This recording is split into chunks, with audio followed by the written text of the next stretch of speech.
소명공동체로 모인 서울교회 2020년 10월 11일 주일 설교입니다. 오늘은 소명설교 제59번 사람의 아들에 관한 이야기입니다. 하느님의 아들이라는 표현은 우리가 예수님 그리스도를 부를 때 쓰는 표현입니다. 예수님께서 하나님의 아들로서 우리의 예배를 받고 계신다라고 하는 것을 의미합니다.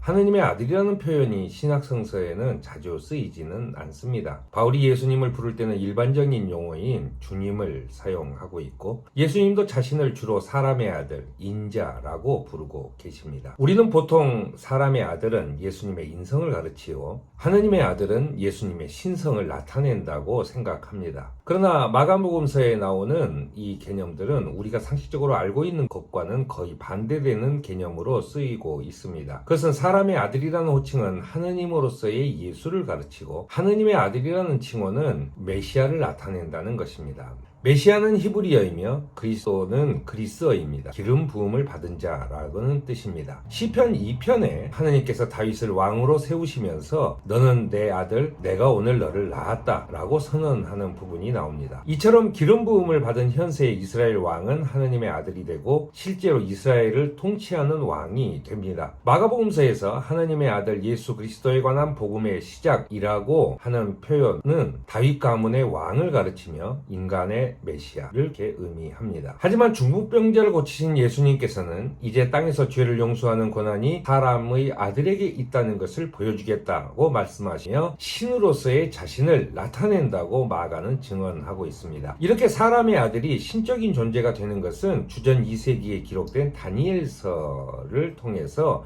나타나고 있습니다. 다니엘은 환상 가운데 옛적부터 항상 계신 분으로 보좌에 앉으신 분과 사람 같은 모습을 하고 보좌에 앉으신 분, 이 두 신을 소개하고 있습니다. 사람 같은 모습을 한 이가 하늘에서부터 구름을 타고 내려와서 태고부터 계신 이 앞으로 인도되어 나아갔다라고 하는 표현입니다. 이것은 옛부터 계신 분이 사람 모습을 한 이에게 권세와 영광과 나라를 주셔서 민족과 언어가 다른 모든 무백성들이 그를 경배하게 하셨다고 하는 다니엘의 환상과 같습니다. 다니엘의 환상은 이스라엘이 꿈꾸던 다윗 왕조의 회복에 대한 기대와는 전혀 다른, 오히려 훨씬 높은 뜻을 지닌 구원에 대한 개념을 담고 있습니다. 새로운 메시아는 신적 존재이며 사람의 형체를 가지고 있고 가장 높은 왕위에 오르시며 모든 권능과 권세를 부여받으셔서 땅에 대한 통치권을 행사하는 분이십니다. 다니엘의 사람과 같은 이라고 하는 표현은 새로운 메시아이며 사람의 아들처럼 보이는 하느님이라고 하는